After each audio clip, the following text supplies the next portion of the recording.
To hold and give and do it at the right time, and the right time is now to do a podcast about the football like Jason Derulo. I'm riding solo for this episode 27 because Clive F, he is a very sensible man. He only works when he's getting paid, but we're here anyway. It's the festive season, it's the holiday season. Whatever you're doing this week, I hope you're all having a wonderful time. With all those sincere niceties out the way, let's start the podcast like we always do here on the Hold and Give Football Podcast by looking at Clive F's normal segment, but it's mine this week, so if anything's wrong, I'll take all the flack. What happened on this day in football history? Today, I'm sat here the morning of December the 21st, and it's a happy birthday to former Leicester defender Daniel Amati, who I've not read many complimentary things about on the X.com just now, but let me tell you, on FIFA 22, he was rated about 78, 79, and he was an admirable replacement centre-half for my Newcastle career mode, which I played. All on me, Todd. So Daniel Amati, you might be crap in real life, but you'll always have a special place in my heart because of FIFA 22. Celebrating their birthday today as well is Ben Chilwell, who was born in 96, and Kouyaté, that midfield stalwart who was born all the way back. I say all the way back. He was born in 1989, but I guess it was a long time ago now. We're all going to die soon. So happy birthday to those three lads there. In 1994, December the 21st, I should say as well, Ian Taylor joined Aston Villa. He is, or was, and still probably is, a lifelong Aston Villa fan. He joined them from Sheffield Wednesday. In his first season, Taylor helped Villa to stay in the Premier League, and then he played a key part, it's written down here, as they finished fourth the following year, netting against Manchester United. Wimbledon, it's a Simpsons reference. I know it's not actually Wimbledon, but Krusty the Clown and all that sort of stuff. And Southampton he scored against as well, crucially. And he also scored in the 1996 League Cup final, which of course Aston Villa won. He was a midfielder. He was a bit box to box. He liked a goal. I think he scored around 28 or something during his time with Aston Villa. I remember names like Julian Joachim being in the Aston Villa team around this time as well. I don't know why I threw that in there. I know football. I was alive in the 90s. That's all I've proved there. But Ian Taylor joined Aston Villa on this day back in 94 because, kids...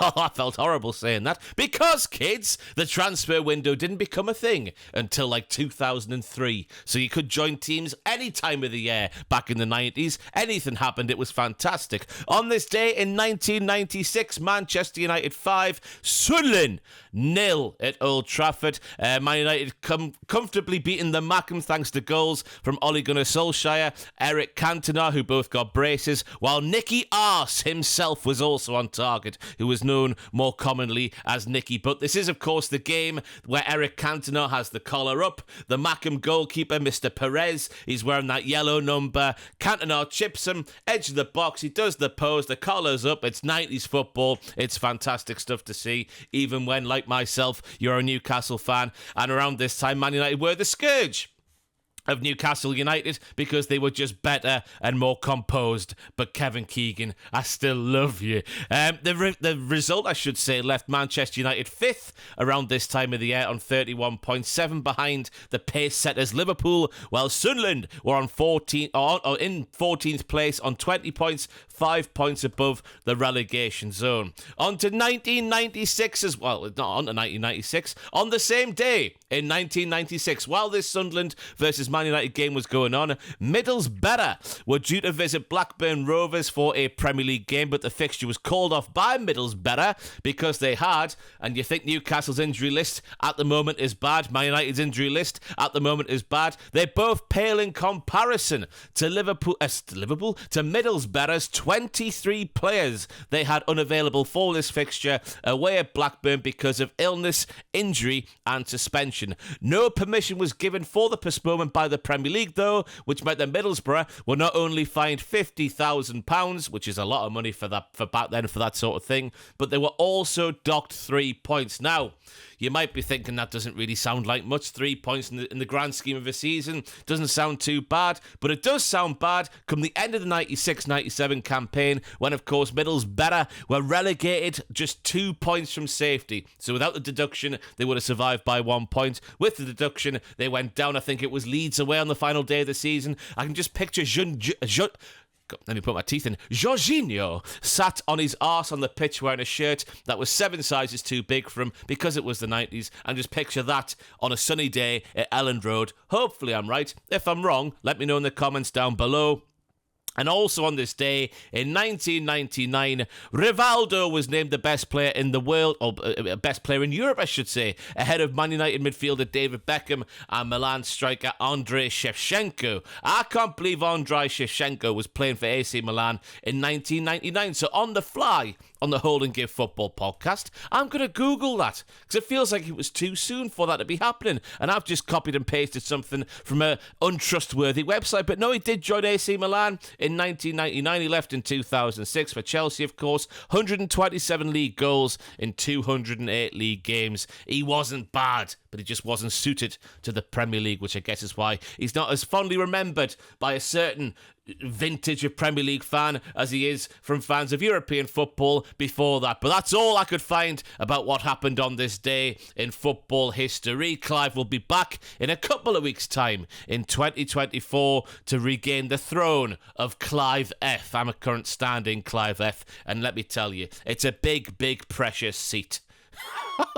I don't know what I'm saying now. The week in football. Let's take a look at what happened in football this week. Newcastle, of course, were, I guess, the big headline makers in the Carabao Cup this week, getting knocked out by Chelsea in the quarter-finals after a penalty shootout. First and foremost, how nice was it to have a game of football without VAR as a fan of a Premier League side? It feels like absolutely bloody ages since we had a game without VAR. It was nice to know what football felt like before VAR. It was nice to know when the referee's whistle blew after Brozia's disallowed goal. It was a disallowed goal. There was no going back on that. Because I've said it might be weird to hear me say that as a Newcastle fan, because of course Newcastle were...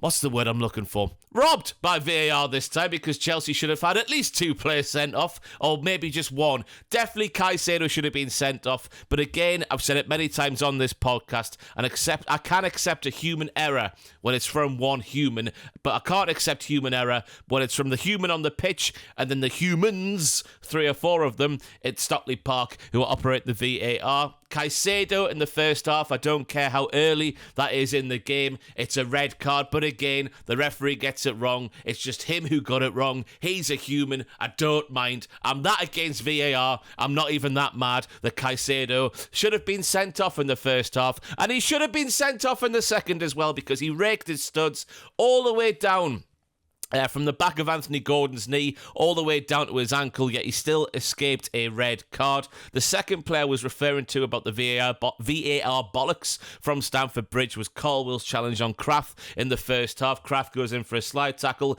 Colwell stamps on his shin when he's on the sort of in a laid down, in a chaise long position in the midst of his sliding tackle. But again, I don't mind the fact that it was a single man making a single error. Again, I hate it that all VAR does is expose these decisions to several more layers of human error. Get rid of VAR. It was fine before, it'll be fine after, or at least until it's actually fit for purpose. In terms of the game, the first half, Newcastle were clearly setting up just to counter-attack Chelsea as and when the opportunity arose, and that's what they did in the 6th minute when Callum Wilson somehow got through 2 defenders to slot it away for a nice finish at the end of a bit of a jammy run, let's just call it that. You know, on a different day, I think the defenders would deal with that quite easily, but he slots it away for something like his 46th goal in 100 games, which when you remember 2 years of his, or maybe just over a year of his 2 years of his Newcastle career was spent under Steve Bruce, where it was, let's put 10 men behind the ball and just kick it long.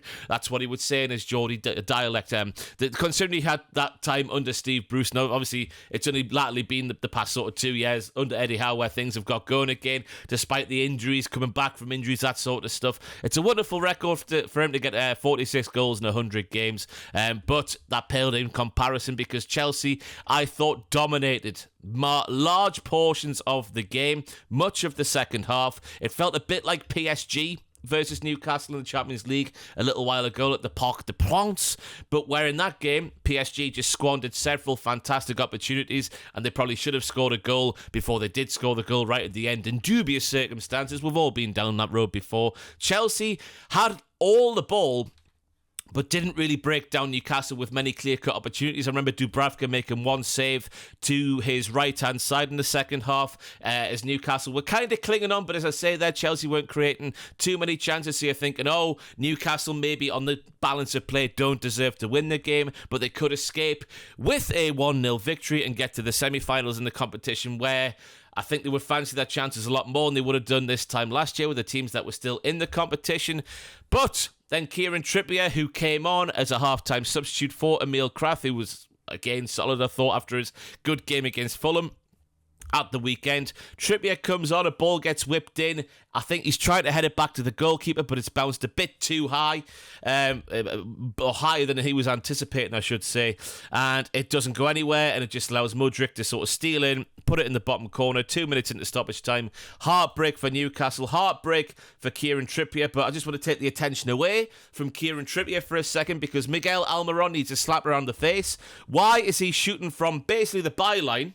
So, the goal line, essentially, wide on the left, when Newcastle's 1-0 up, a minute into, well, maybe it was just heading into stoppage time of the game, and he's trying to score from the most acute of angles. What's he doing there? Just take it into the corner. You're never going to score. Let's waste some time, Miggy, you silly little boy.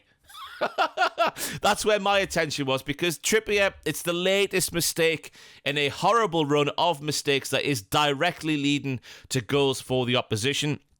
Obviously, a lot of attention is now being paid to why he withdrew from the England squad for the last international break, because ever since he came back from that, but to be honest with you, he was having a couple of stinkers just before that international break as well. This isn't a direct correlation between him coming back from England duty because of a personal issue and his form after that. It was dipping. I remember being in Dortmund and getting pelters from my pals saying, oh, Kieran Trippier's had a bad couple of games, because apparently when you have a player like Kieran Trippier who took the leap to Newcastle, apparently took a little bit of a pay cut from his time in Atletico Madrid to come and join the project at Newcastle and whatnot, even though his wife just wanted to move back to the north of England, is the actual story, I think.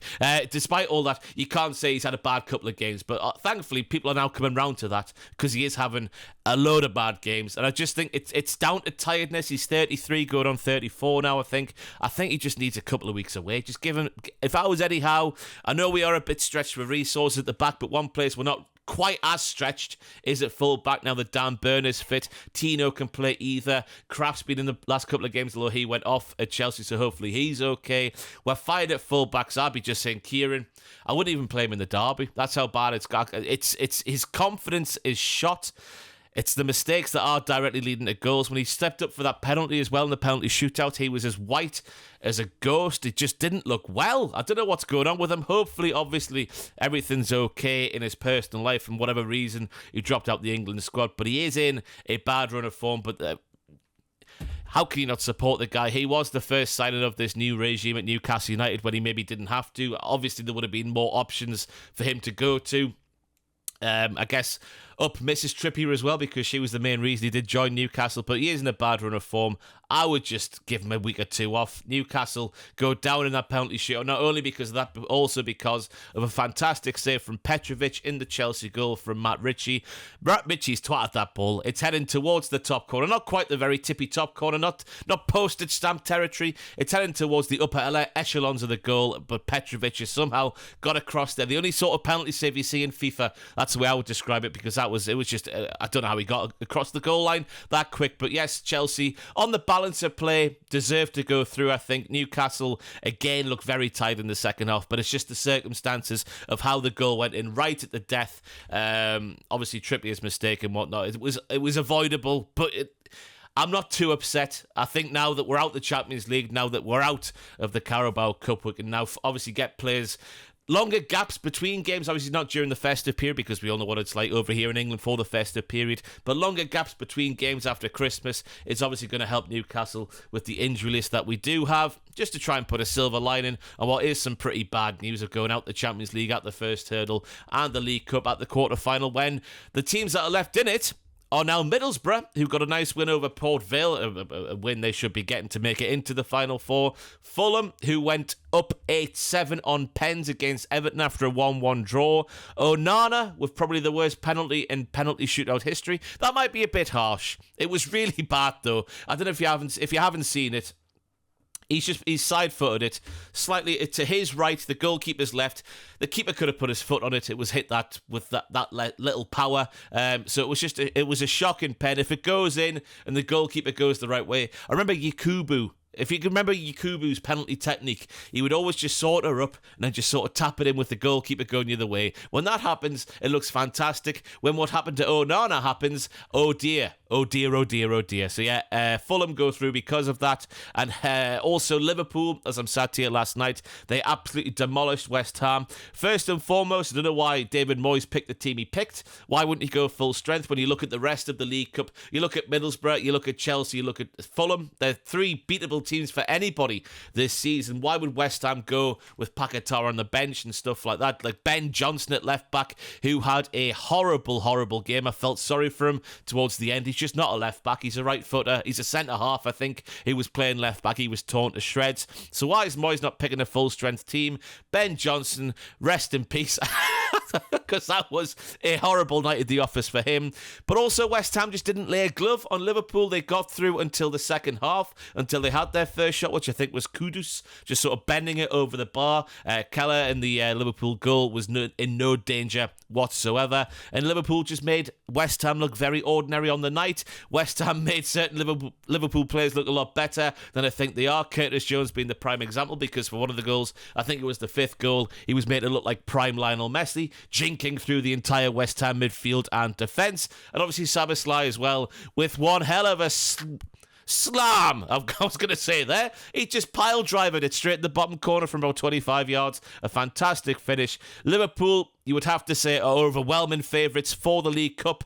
Obviously, the semi-finals draw was made last night as well. Liverpool against Fulham. Chelsea against Middlesbrough. I think Borough have the home leg in the second leg, and Fulham have the home leg in the second leg, in what is the final League Cup ever with a two-legged semi-final. I was reading this morning there, from next season onwards, they will just be one-leg semi-finals, which I'm in full agreement with. Put them in a neutral ground, depending on who's in the game. Make it like what the FA Cup used to be. When the FA Cup semi-finals were at Villa Park and Old Trafford, it just made it a bit different. It wasn't, I don't agree with any semi-final being at Wembley. This is more the FA Cup, I should say, like not the League Cup. I'm fully against a two-legged League Cup semi-final. I'm fully against a semi-final being played at Wembley for the FA Cup. Neutral venues, one leg, that's the way it should be, and I'm glad it will be from next season. Right, that's the League Cup. Liverpool's won it, I think, unless Chelsea can do something. You would expect them to get past Middlesbrough over two legs, despite the job Michael Carrick has been doing since he got the job about a year ago now. It feels like a year. Could it be 7 years ago? I don't know. On to the Premier League headlines from game week 17. Of course, it was dominated by Tom Lockyer, who was rushed to hospital after suffering a cardiac arrest on the pitch during Bournemouth versus Luton. He had heart surgery after collapsing in the playoff final last May, so the second heart episode, if you want to call it that, in 7 months is obviously very, very worrying indeed. The game was abandoned. Excuse me. The game was abandoned at 1-1, and as of me sat here talking to you, Luton said that Lockyer is awaiting the results of tests before taking the next steps for his recovery, before the next steps of his recovery are determined. At the end of the day, football doesn't really matter. I know it's Tom Lockyer's livelihood, but 2 in 7 months of issues of a similar ilk, you've got to say maybe knocking it on the head in terms of his playing career has got to be the right thing to do just for his health, because his health is the most important thing. Luton Football Club will be there with or without Tom Lockyer. He will obviously be involved with Luton Town Football Club going on, whatever the result of these tests are.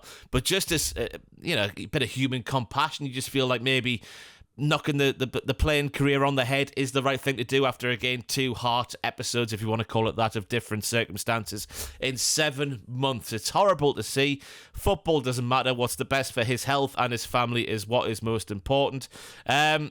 The Premier League have confirmed that Luton's clash with Bournemouth is set to be replayed in full after the game was abandoned in the 59th minute. I think it was Dominic Solanke had scored for Bournemouth, which was heartbreaking for me because I put him in the FPL team this week. So those points were taken away. Not that that matters, but I just thought I'd throw that in there for no reason whatsoever. The game hasn't been given a rescheduled date as of me sat here, but it will happen, obviously, much later in the season after consultation with the relevant party. So hopefully Tom Lockyer is just just his health needs to come first. I know football is important, but it's not important as a bloke's health and his family and the implications, all that sort of stuff. So yes, horrible scenes. I guess the silver lining on this big old dirty cloud that was the latest thing involving Tom Lockyer was the nice sort of scenes for the Bournemouth fans clapping Robert Edwards, the Luton Town manager, after the thing happened and the game was called off.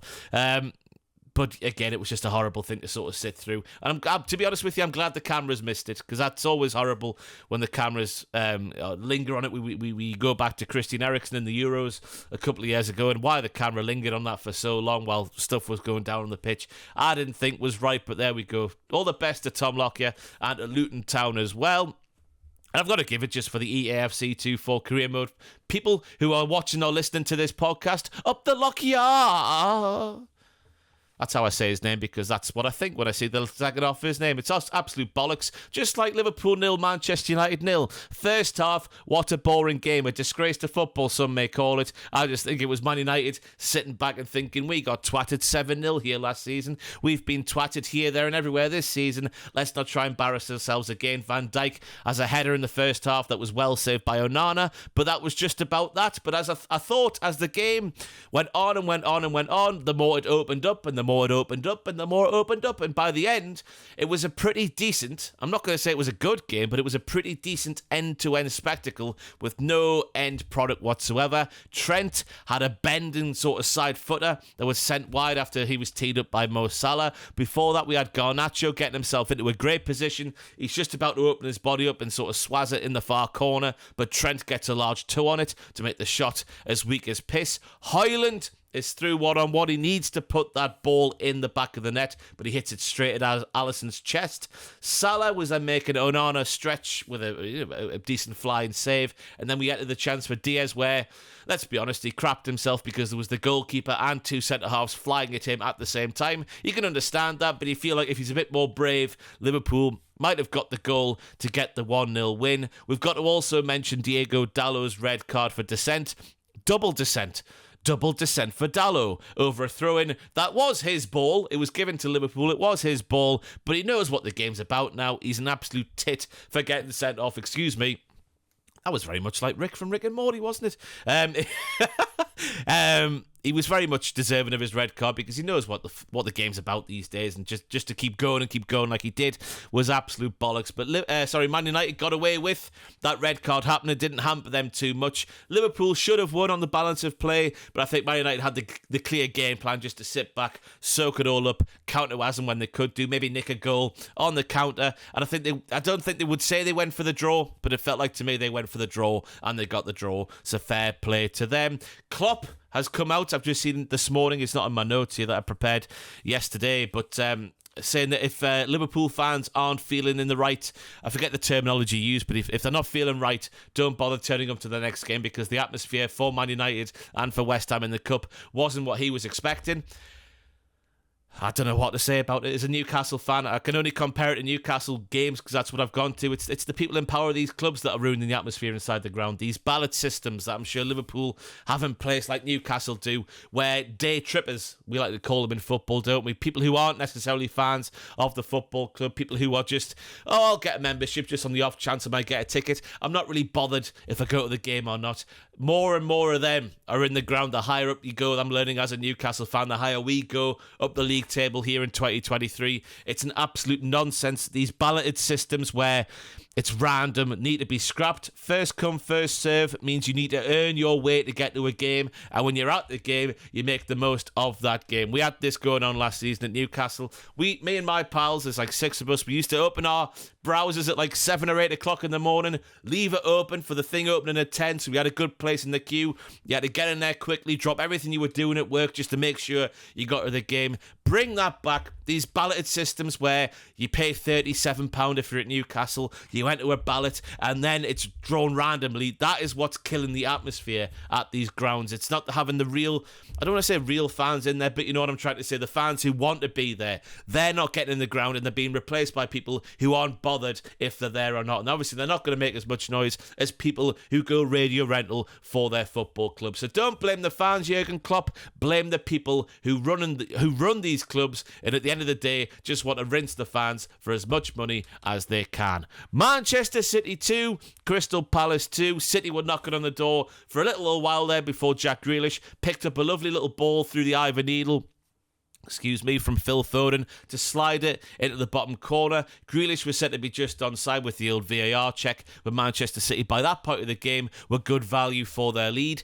Julian Alvarez then saw a free kick go all the way in from the left-hand side. Rodri was in the middle of the 6-yard box, on the 6-yard line, basically, right in front of the goalkeeper. You can't say he wasn't interfering with play, so the goal was disallowed, rightfully so. Rico Lewis then got the second for Manchester City with his first Premier League goal ever, a sort of snap volley, I've described it as, very quickly reacted to from Rico Lewis into the bottom corner. Then the man of the moment, Mr. Mateta, got his first goal in 40-odd league games against Liverpool last weekend. This weekend, he made it 2 goals in 2 games, I should say. After one in his previous 41, I've got written down there, after a nice ball across from Jeffrey Schlupp. And you're thinking, surely Hodgson can't do it again. But he went and did it again at the Etihad, because it was Mateta who might be making a claim for next year's Ballon d'Or, the way he's been playing the last couple of weeks. He went down after a rash sort of swipe from Phil Foden, who was doing his best Basil Fawlty, doing something inappropriate impersonation inside his own penalty area. Deserved penalty. Elise then makes it Desmond 2-2, which leaves Manchester City now 5 points off the top in 4th place and 4 points behind Aston Villa in 3rd. Pep out. Pep out. I'm not being serious. Pep in. Pep's been good, hasn't he? Pep's been decent in the Premier League. Every team has a little bit of a falter from time to time. Sir Alex Ferguson wasn't winning the league every year. I mean, when you think about 03, 04, 04, 05, 05, 06 sort of time, Manchester United were as low as 3rd. I know Pep's 4th year. I know he started in 4th in his first year, but that's besides the point. I don't think anyone's saying Pep out. I don't know why I said it. We'll move on. Brentford 1, Aston Villa 2. Pretty even game, I was thinking, with Martinez making the pick of the saves in the first half down low from range before Keane Lewis polarised late into the box to take the ball off Moreno's toe, and he twats it in the bottom corner. A bit like Rico Lewis, but a bit better, I would say. A snap volley for a lovely finish to make it 1-0 to Brentford. Excuse me, I don't know what's happening here. Am I burping this morning? Well, let me tell you, I'll peel the curtain back. I went for a curry last night. I'm sat here at 10:30am this morning is when we started. I don't know what time it is now. And to be honest with you, my curry's coming back up this morning. Happy Christmas, everybody. Then we get the no-guard foul on John McGinn, which got him a yellow. It was deserved. It was reckless, but there was clearly no malicious intent. It was a yellow and nothing more. It's not like Raul Jimenez's at the weekend there, because I know the comparisons will naturally go direct to that. This can't be good audio listening. I'm very sorry for all the little splutters and whatnot, but I'm freewheeling this podcast today. I'm doing the best I can. I'm not very good. Leave me alone. But Raul Jimenez was up by Sean Longstaff's face and got him with an arse to the face, a boot to the thigh. This wasn't as malicious as that. I think it was a deserved yellow and nothing more. Ben Mee, though, an absolute deserved red card. It's high. The studs are straight onto Bailey's shin. The only thing saving Bailey from a broken leg is the fact his leg was risen and not planted in the turf. He's on the stretch. You might argue, well, what other position could his foot be in? But then again, why is he making the title to begin with? It was a red card. And that changed the game because Aston Villa got 2 goals after the red card. A header at the back stick from Moreno. And then Watkins gets the goal against his former club 5 minutes before the 90. I've written down in my notes here like an American sports broadcaster might say. Before he screamed at the Villa fans. And I thought it was really refreshing after the game. Because he didn't really do too much in like, I hate you Brentford fans, that sort of stuff. He just sort of stood there, went, and soaked it up all the abuse that he was giving it, because he came out after the game and he said, there was one guy in the crowd who was giving me pelters all game, so I sort of stood there, wound him up, didn't really do much in return. I like that. We're all human. If you got to give it, you got to take it. That's the way I see it. And I like the human element of what Ollie Watkins did there, because as we all know, footballers are too much like robots these days. They all have feelings. Yes, they do. I should say as well, there was almost a own goal of the century from Leon Bailey. His pass back from all of 35, 40 yards wide on the right, which then hit the side netting. Emi Martinez was fantastic value from there on out in his battles against Neal Maupay.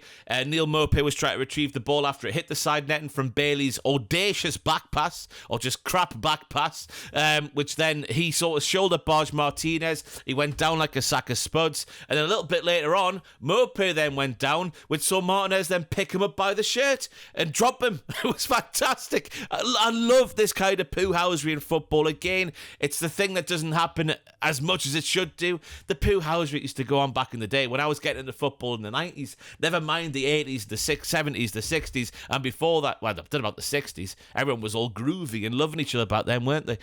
But in the 90s especially, the sort of poo-housery, it was a dark art, and it was a fine art, and it's gone from our game now. And to see Martinez and Maupay go at it like they did, it was absolutely fantastic. And credit to the referee for not going overboard and sending them off. Although I do believe that rule needs to be changed, because that red card that Villa got, where Kamara in the midfield he sort of just puts his hand round the cheeks of the Brentford player and gets sent off, because that is, by the letter of the law, putting your hands into a player's facial area. It's a red card. I just think that needs to be changed. Just a little squeeze of the cheeks. That's not a red card. You're going to throttle someone, throttle them, then you get sent off. But a little tickle of the cheeks, that shouldn't be a red card in my football at all. Villa are now 9 unbeaten in the league and find themselves a point off the top. Unai Emery is doing unbelievable work there. That's my hot take for the week, and that's the end of the podcast there, because that's as controversial as we'll get here today. But no, he's working wonders. It's always in the back of your mind, how long can they keep this up? But the longer they do keep it up, the more you got to say they're in a title race. We are only just before Christmas. I remember, again, taking things back to Newcastle like I do. We were top of the league back in 2001 at Christmas time, fell away, finished 4th. So it can happen. I don't know why Villa can't do it. They've got the squad depth. They've spent a hell of a lot of money on that squad over a few-year period, not just last summer like, teams like to do in one window. They've spent a lot of money over a long period of time. They've got a manager who knows what he's doing, a manager who is making Arsenal look a bit... Well, I don't know... It's just because he came after Wenger, it didn't work out there, was it? Because the football they're playing is a lot different to the football he was playing at Arsenal. At Arsenal, it felt like they were a lot more defensive, a lot more passive, where at Aston Villa now, everyone's on the front foot, they're high up the pitch. John McGinn's picking out passes left, right and centre. It just feels like Emery's the right guy at the right time for Aston Villa after they've built a squad over the past few years to compete in Europe and in the Premier League as well. So hopefully they can keep that up for a long time to come. Arsenal 2, Brighton 0. It was a big game for Arsenal because back in the spring, this was the game that really buggered the league title for them after a 3-0 home defeat by Brighton. That would have been lingering, like it was lingering in Man United's head that they got beat 7 at Anfield last season, so they went and got a draw. And this season, Arsenal go and get a 2-0 win. Arteta, though, will never ever learn. Banned last week for his 150th game in charge of Arsenal, and a yellow card this week for mouthing off. I don't know how I feel about... I've just sat there and said I love poo-housery in football, but whiny. We're splitting off into two types of poo-housery here. We've got the dark arts that are fantastic. Martinez picking up Maupay by his shirt, dropping him like a sack of spuds. But then Arteta just whining and bitching. Him and Klopp are the worst for it. Bollocks to them. That needs to stop. Deserved yellow card. Arteta will never learn. Excuse me. Then we get Gabriel Jesus with a free header at the back post that even he couldn't miss. And I say that with a little bit of my tongue in my cheek, because he does miss a lot of chances, more chances than I realised he missed maybe before the start of this season. Because before this season, or before he signed for Arsenal, I would always say he was more of a finisher. That his build-up play, like his finishing was the main part of his game compared to his build-up play. I need to take a drink here. I don't know what's wrong with my throat. Excuse me, everybody. Little sound effect for you there as well. But his build-up play, it turns out, was way better than his finishing. So even he could have missed that one with the goal gaping. Brighton did have a moment or two, especially in the second half, with Pascal Gross coming close and probably should be scoring with that little stab he had at the near post. But then Havertz It seems to be all coming up Havertz at the moment after a very, very difficult start to life at Arsenal. I think he tries to dink the ball over the goalkeeper who was advancing and sort of in a crouched down position, but it goes a bit wrong and it goes through the goalkeeper. But at the end of the day, who cares? It went in the goal and that's all that matters. Arsenal deserved their win and they now find themselves a point ahead of Liverpool and Aston Villa at the top of the table, but maybe more crucially, 5 points ahead of Manchester City. Can they hold it on for, well, the second half of the season? It all went wrong last season. They've been there before. They've experienced that. They must have learned a few things. I still think the goalkeeping situation's a mess. Hopefully that doesn't bite them on the arse, because to be honest with you, I just want anyone, either Arsenal, Liverpool or Villa, to win the league, just so it's not Manchester pissing City for another season in a row. Other football headlines from the past week. It's Thursday the 21st of January. I started recording this at 10:30-ish. Big breaking news as I sat down to do this, so I'm sort of looking at a live blog in front of me. The Court of Justice of the European Union has ruled that FIFA and UEFA cannot prohibit clubs from joining a potential Super League. After the project was first unveiled in 2021, UEFA and FIFA both warned that any players and clubs who opted to join the Super League could be banned from taking part in any of their pre-existing competitions. As we all remember, Arsenal, Chelsea, Liverpool, Man City, Man United, Tottenham, AC Milan, Atletico Madrid, Barcelona, Inter, Juventus and Real Madrid were all founding members of the Super League, but obviously we all saw the backlash from fans, important people in the game, everybody. I think it went to Parliament over here in the UK, it was even mentioned. All the backlash just basically saw 9 of those clubs withdraw within days of the announcement. Real Madrid and Barcelona were 2 that stayed for sure, and that's because of the financial situation over in Spain. Juventus then pulled out in July of 2023. But yeah, it was Barcelona and Real Madrid who remained adamant that the Super League will be formed in the coming years, and Thursday's verdict will only boost their optimism, because, as the statement says, the FIFA and UEFA rules making any new interclub football projects subject to their prior approval, such as the Super League, and prohibiting clubs and players from playing in those competitions, are unlawful. The ruling means that FIFA and UEFA must offer the body behind the Super League a fair opportunity to create the competition, but importantly, it does not guarantee its creation, which is music to the ears of everyone. Because you see that story this morning, you think, oh, they're back, oh, they must have heard something, oh, there must have been developments behind the scenes that makes them think the Super League could be a thing, and therefore kill football for basically every level of football that's not involved in the Super League, because it was going to be a closed competition. It was going to be like the NFL in America, I guess, with no promotion or relegation, anything like that, just sealing off a few select clubs in the world so they can reap all the benefits of the beautiful game. But there has been developments. As I'm sat here recording, The Independent has like a live blog going on, which is what I'm reading, and the latest on there says, following today's ruling, A22, which is the sort of body behind the Super League, is announcing a new proposal for men's and women's midweek European competitions. In a change from the previous European Super League plans, participation will apparently be based on sporting merit. There will be no permanent members, and the league will feature promotion and relegation. That is the big issue ticked off. That is absolutely fine. I'm still fully against the Super League because it doesn't feel right. We've got the Champions League. We don't need anything else apart from that. Earn your way into it, get relegated from it. I guess that's fine. That's nice to open it up. Fabrizio Romano had an update just now I've seen on Twitter.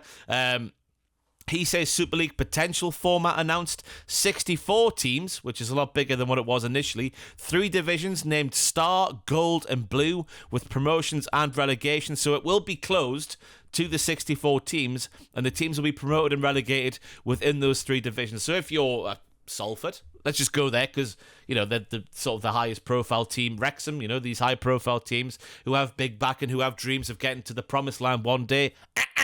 You can't do it. You'll be closed off and never let in. 14 games each season per team in these Star, Gold and Blue divisions. 7 at home, 7 away. It says it will be an open competition, 2 phases of a league, and then playoffs at the end. It says it's an open division, but the fact it's 64 teams and then it's just the 3 divisions, that would suggest that you can't then earn your way into the Blue division from outside of the Super League. This is just me sort of reacting on the fly. Teams have already apparently said yes to the proposal. PSV, Feyenoord, Benfica, Porto, some Italian clubs, Red Star Belgrade and Anderlecht are all saying they've accepted the new Super League. So if you think that people are going to be over the moon to see Red Star Belgrade versus Anderlecht as two of the games in this new Super League, I think they've got another thing coming. But on the flip side of that, they are trying to do some dark arts themselves. This company, what was it called? A22, because Bernd Rijkaard, who is the Super League CEO, has today said UEFA monopoly is over. Football is free. Clubs are free from the threat of sanction and free to determine their own futures. For fans, we propose free viewing of all Super League matches. For clubs, revenues and solidarity spending will be guaranteed. So basically, the second part of that feels like a message to Saudi Arabia, like, whoa, if we form, we'll have similar rules to what you've got over there. For fans, you're going to have to do away with your dodgy boxes, do away with your dodgy websites. All the football will be free, which obviously will win a few people over. But to me, it just feels like one of those things where if you sign up for our cult, you'll get a free slice of cake. But you'll then read the T's and C's and learn that you can't see your own mom for the rest of your life or something like that. It doesn't feel quite right. But again, this is me sort of reacting on the fly. I've got a live blog up in front of me. The latest on the live blog, I should say. A22 are celebrating the end of UEFA's monopoly. There's going to be a women's one. How would teams qualify for the new Super League is on the blog. It is unclear how teams will initially be allocated into leagues. Only that in the initial year of the competition, clubs will be selected based on an index of transparent performance-based criteria. Once there, the bottom two from the top league would be replaced by the second-tier finalists. The same would be a case in the gold and blue leagues, while for the third tier, 20 of the 32 clubs will leave the competition altogether, replaced by those merited on domestic performance. 20 of the 32 clubs will leave the competition altogether, replaced by those... I don't know. I don't know what's going on here. We don't need it. I don't know what's making them think. They've obviously learned something in the background there, outside of this sort of... who made the ruling initially? The Court of Justice for the European Union. They've obviously learned something is going to be different from the first time they proposed it. Because I'm looking at all of this and I'm thinking, how is it going to be any different to the first time this got proposed? I know they said it's open. I guess it is open to the entirety of world football. Now reading that last bit there with 20 of the 32 teams dropping out or whatever. But again, just in terms of the entire concept, I can't see what will be different this time from the first time. The backlash that is going to be on top of what has been announced today, as I'm sat here recording, is going to be absolutely huge, potentially bigger than the first time. But on top of that, we now have a Premier League, this is just in terms of the Premier League teams, we now have a Premier League who are trying to prove that they themselves don't need an independent regulatory body sort of controlling stuff in the Premier League. We saw what they did to Everton, which was way over the top in terms of the breaches of financial fair play that Everton had done. So if teams then try to break away from the Premier League,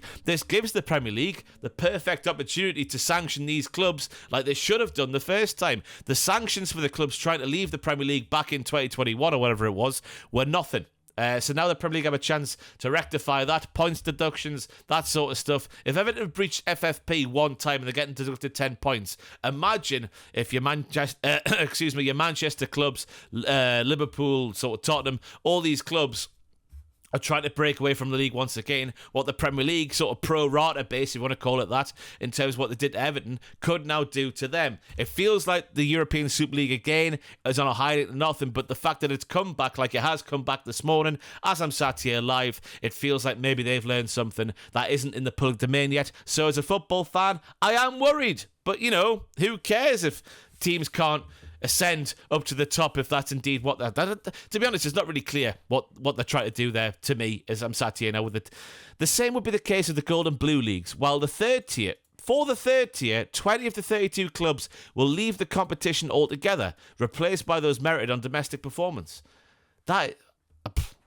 We'll have to see what happens. Again, I'm sat here reacting live to it coming out this morning. I'm sure someone who knows more about the sport than me will have it broken down into concise chunks in the not too distant future. Right, Manchester United England goalkeeper Mary Earps has been named the 2023 BBC Sports Personality of the Year. The 2022 prize, of course, went to fellow lioness Beth Mead. Up the Beth Mead from the Sunderland. And now Earps has followed suit. She took on Nike and she won. She was justified in her actions as well of the not selling of the replica goalkeeper jerseys, because I learned this morning that they've sold out twice since Nike put them on sale. So up the Mary Earps in that respect. And also, she told a Spaniard and a few of her teammates, I guess as well, to F off after saving a penalty in the World Cup final. Of course, England didn't go on to win that World Cup, but what a moment it was. And I guess it is. No, BBC Sports Personality of the Year is a weird award, because I remember the year when Jermaine Defoe was doing all that great work with Bradley Lowry up at Sunderland, and he didn't get anywhere near it, and I thought that was a disgrace. And this year, Mary Earps has won out, let's be honest. She's won out, but she's won the Sports Personality of the Year based on her work outside of football, and maybe based on a couple of moments on the pitch as well. I think it was fully deserved, but it's the inconsistency of what the Personality of the Year award is from BBC that just makes you not invested in the award as maybe you should be, because it does feel prestigious. It's been around for decades, but they don't seem to know what it's for, the BBC. But I'm not going to take anything away from Mary Earps. The stuff won Nike, the stuff in the World Cup final that England didn't win, fully deserved from there. She did get 5th place in the 2023 Ballon d'Or Féminine, which is the highest place for a goalkeeper in the awards history. I guess that's an achievement all of itself there. So congratulations to Mary Earps. Joey Barton is full of you know what. I was going to swear there, but I've stopped myself, but he is full of it. Nottingham Forest this week sacked Steve Cooper and replaced him with Nuno Espirito Santo. The decision came after their 2-0 defeat at home to 10-man Spurs on Friday night, extending Forest's run to only one win since the September international break in the Premier League. They sit 17th in the league table currently, only 5 points above the relegation zone, with the club confirming Cooper's departure on Tuesday. I saw old men crying at the reaction to this news, which tells you everything you need to know. Forest, of course, were outside the top division and as low as League One for 23 years, and then were bottom of the championship table when Steve Cooper took over in September of 2021. By May of 2022, the same season, they were celebrating a playoff final win against Huddersfield and were back in the Premier League for the first time in 23 years. And you've got to say, the stuff he dealt with was admirable. Maybe even more than admirable. It was wonderful. The amount of players he had thrown at him. He had 29 signings thrown at him over the course of the 2022-2023 campaign. And the way he morphed them, molded them into a team that had a goodish run of form towards the end of last season and survived by finishing 16th, 4 points clear of the bottom three, was a minor miracle, because there was clearly no plan from Nottingham Forest signing 29 players on top of the players that were already there. And players like John Joe Shelby, again, just because it's Newcastle, it's fresh in the mind for me. They've took him from Newcastle for 10 million, then he sort of fell out with them and never played again. And so where's the plan there? Where's the logic there? They just had players who had name value, plus a couple of players like Morgan Gibbs-White, who obviously have a big future in the game ahead of them. But he got these players who weren't really bought to fit into a team. They were just bought because they were a name, and he molded them into a team, and he got Premier League survival, which I thought was a minor miracle, as I've just said there. So I'll repeat myself. The way he was treated and the way he didn't lash out at the board, I thought was absolutely fantastic. But ultimately, I think he was a dead man walking for a little while there. There was a couple of times over recent months where the owner basically said, you've got one more game to sort this out or we're going to fire you. I think he came out towards the end of last season as well and basically said, if I had a replacement lined up for Steve Cooper wouldn't be at the football club. Steve Cooper is going to be absolutely fine. I can see him becoming Crystal Palace manager before the end of the season, just because outside of his trips to the Etihad isn't producing the most imaginative, captivating football currently with Crystal Palace. And Steve Cooper, a young coach on the up in more settled surroundings, you'd have to say, could work better than he did at Nottingham Forest. So I think it'll be, I mean, Nuno is the sort of guy, he wasn't right for Spurs because he didn't play the Spurs way and all that sort of stuff, coming after Conte, coming after Mourinho as well. It just wasn't the right fit. But I think for a team like Forest and the stabilisation they need, you can't argue with what he did at Wolves. I think Wolves and Forest are a lot closer than what Wolves? I'm German now all of a sudden. Wolves and Spurs were at the time, so I think he could be a good fit, but I do still think that Steve Cooper was treated very harshly by the Nottingham Forest board. But he kept his head held high, didn't make a tit of himself, and he will get a Premier League job, I think, in the not too distant future. And we mentioned Spurs there, but they have now been in contact with Nice over Jean-Claire Todibo, the centre-half, after learning that a deal could be struck for around £35 million. We are nearing the end of December, which means the January transfer window is just around the corner, and Big Ange has been saying he wants all of his deals done early into the transfer window. So Todibo, who of course is a French international, made his debut for the senior team earlier this year, back in September, while he scored in his second cap in the 14-0 win over Gibraltar. He's just one of those players who, as a fan of the Premier League, you hear good things about. I mean, it's just one of those names, isn't he? And the fact that Spurs could be on the verge of getting him after the injury to Mickey van der Ven, who got a long-term hamstring injury, so centre-half has been a priority for Spurs because they have been playing. I mean, Ben Davies has been absolutely fantastic back there, but Emerson Royale, it's just not a centre-half, but they have been playing him there. So getting him on board, Todibo, it's a good signing. I don't know what else you say about that. It's just one of those names who has a big future in the game. I don't know why I went all dramatic there, but you know what I'm trying to say. It's just the sort of signing you are going to make if you're a team like Spurs and a player like this becomes available, because it will pay dividends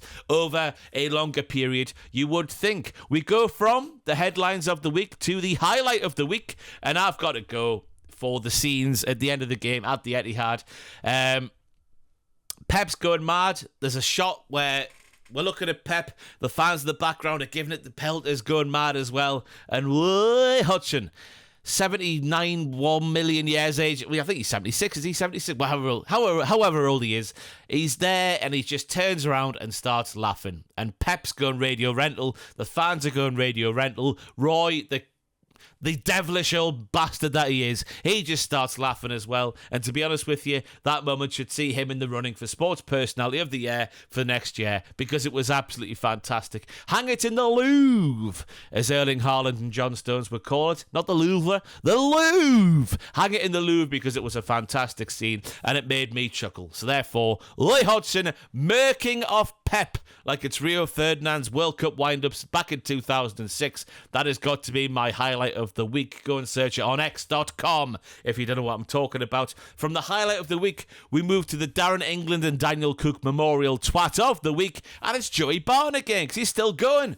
He's still going through his midlife crisis. I'm joking, but it is wonderful to watch such a massive whopper go through a midlife crisis right in front of our eyes.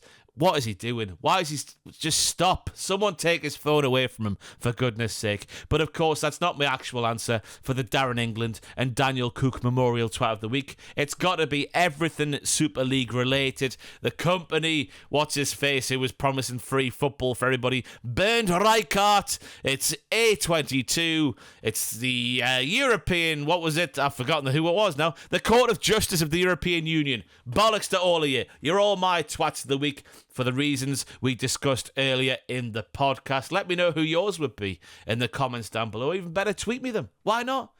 Hold Give on Twitter. Hold Give on Instagram. I'm at Ross on Wrestling on the Instagram. I don't use Twitter that much because it's crap. Welcome to Brighton and Hove Albion fullback Purvis Estepinian. What are you talking about? This is where we take an opinion of one of you good listeners and just pull it apart and or agree with it. And this week,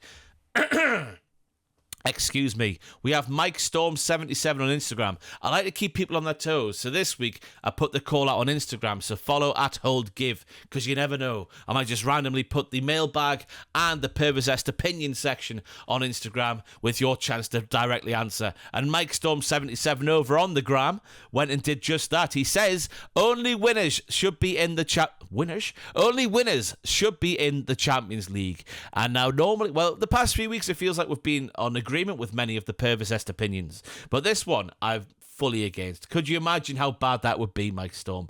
The competition would be really short. it would be the same handful of teams every single year. When we talk about the Premier League, last few years won by Man City, they'd be in it every year. The Bayern Munich in the German league, they'd be in it every year. PSG largely, I know there's been a couple here and there, but PSG largely over the past 10 years, they'd be the representative from France. It'd be the same teams from these same countries getting to the latter stages of the competition every year, because you can't see, for example, Copenhagen, I know they've beat Man United this year, or Shakhtar, just try to pick champions from around Europe. They wouldn't get far in the competition. It would be really short. It would be really boring. It would just be the same every single season. I think we've hit peak Champions League with what the competition is currently. I'm willing to give it a go next season with the league format, but just reading about it and the sort of convoluted nature of certain stuff, I don't think it's going to be very palatable. I think the reason for it is more money-based for the people who aren't on the pitch and just going to tire people out who are on the pitch. So I think Champions League, the way it is currently, that's the way it should be, and it is a fantastic format. So yes, Mike Storm 77, I disagree with you wholeheartedly. You're lovely, man.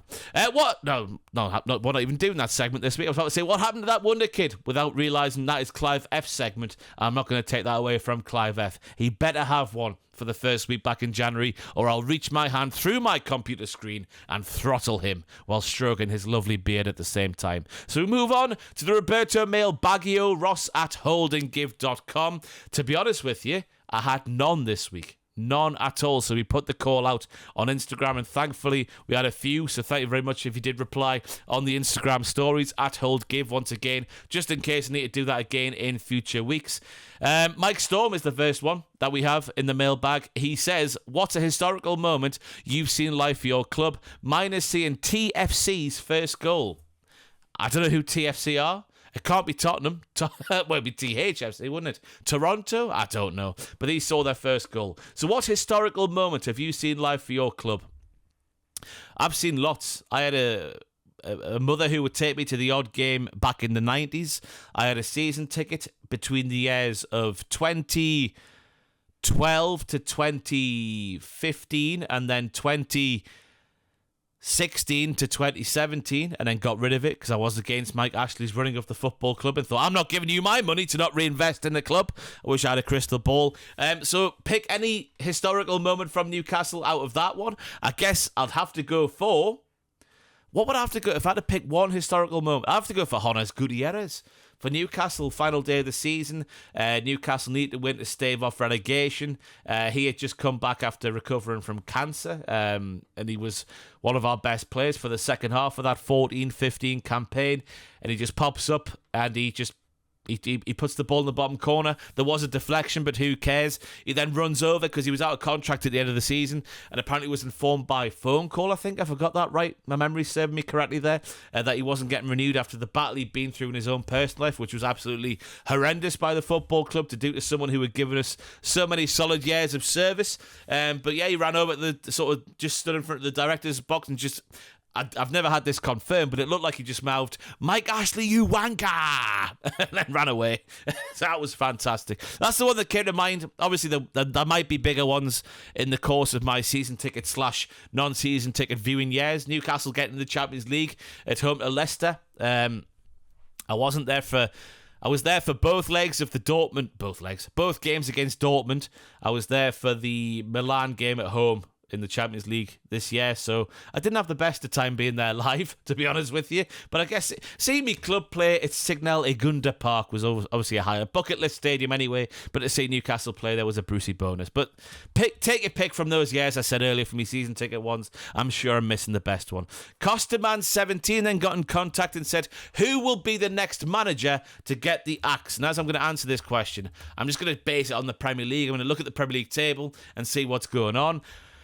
Could it be Vincent Kompany? Now, Burnley, I think a lot of people expected to survive the way they got promoted last season, the way they played football on the deck, all that sort of good stuff. Vincent Kompany, a man on the rise. Burnley, as I'm sat here right now, are second bottom of the table on 8 points. Well, they're joint bottom with Sheffield United, who have already changed their manager. Luton are never going to get rid of Rob Edwards. Forest, have changed their manager. Shawnee Dyche Babies on 16 points, but he's really on 26 points, which would have Everton, by the way, which would have them 10th, a point above Chelsea, so he's never getting the sack. maybe it's Roy. I'm going to nail it down to one or two. I'm going to say it's either going to be Roy Hodgson or it's going to be Vincent Kompany. And if I had to hedge my bets now that Steve Cooper is available, I'm going to say Roy Hodgson, just because the football has been so unimaginative by Crystal Palace this season. There are murmurs of discontent by Crystal Palace fans, I see, and I just think with someone like Cooper becoming available, I think he fits Crystal Palace as well. And I think Roy is just a stopgap appointment until they can find the next manager to sort of build something with over the next few years. So I'm going to nail my flag to the mast. Roy Hodgson will be the next to go, replaced by Steve Cooper. Laugh Out Lloyd, 25, then got in contact and said the thoughts on the Lewis Hall situation, asked from a Chelsea fan. Now, as a Chelsea fan, I imagine you're very confused looking at how Lewis Hall is being handled by Newcastle United. Let me get his stats up for the season. Because from a Newcastle perspective, let me tell you, it's clear as time has gone on that Eddie Howe just doesn't fancy him as a footballer. He joined on loan in the summer with a big reputation, a growing reputation, after making a handful of appearances for Chelsea's first team towards the end of last season. He only turned 19 on the 8th of September this year. He was born in 2004, which is a little bit sickening. But yeah, I think it's just clear that Eddie Howe doesn't fancy him. There's been ample opportunity to give him a run in the team with the injuries that has been happening to Newcastle this season, or maybe Kieran Trippier's dip in form. That might be as a result of him being tired. Why not put Tino Livramento, who's a fantastic player at right back? Why not bring in Lewis Hall if you have any faith in him whatsoever? But with Newcastle signing him on loan, needing to hit a certain performance-related criteria to then trigger the obligation to pay $28 million for him in the summer, the fact that Newcastle clearly don't want to get to that obligation means they don't fancy him and obviously don't think he's worth the $28 million they would have to pay for him. It's weird, but again, Eddie Howe works with Lewis Hall day to day. He hasn't really been given any opportunities at all in the first team. Let me get his appearances up this season. So 4 in the Premier League so far and 2 in the EFL Cup. 1 goal obviously away at Manchester United, which was a lovely volley into the far bottom corner, but 7 appearances across all competitions, 1 in the Champions League as well. I remember, was it the home game against Manchester City? He played in midfield and just, he's not the tallest, he's not the most physical, so he was like a fish up a tree, especially against the midfield like Manchester City's, even though Rodri wasn't there for that game, if memory serves. So it's an odd one, but Eddie Howe works from day to day. I trust Eddie Howe's judgment on a player after the stuff he's done to the players who were at Newcastle before he arrived. Joe Linton, Jacob Murphy, Callum Wilson, all these players like that who've just gone on to a different level compared to what they were doing before Eddie Howe arrived. So his judge of a player, I have no doubt in whatsoever. So if Eddie Hall doesn't Eddie Hall?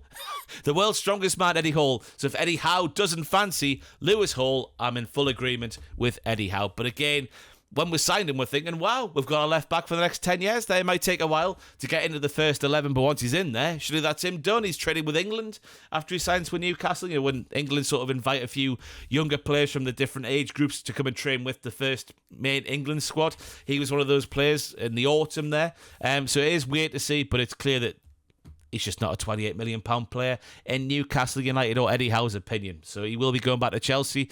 And I wouldn't be surprised if he turned into a decent player for Chelsea. Because as I say, that game away at Man United in the Cup when he scored that goal, he looked at home. He looked perfectly fine playing against Man United that night. So I don't know what to make of it, but I trust Eddie Howe. Right, that's it for a fly by the seat of our pants, whistle stop tour through a hold and give football podcast. I apologise for my voice today. I don't know what's going on. I'll just check what the latest entry is into the live blog about the Super League. Atletico have rejected the ESL proposal.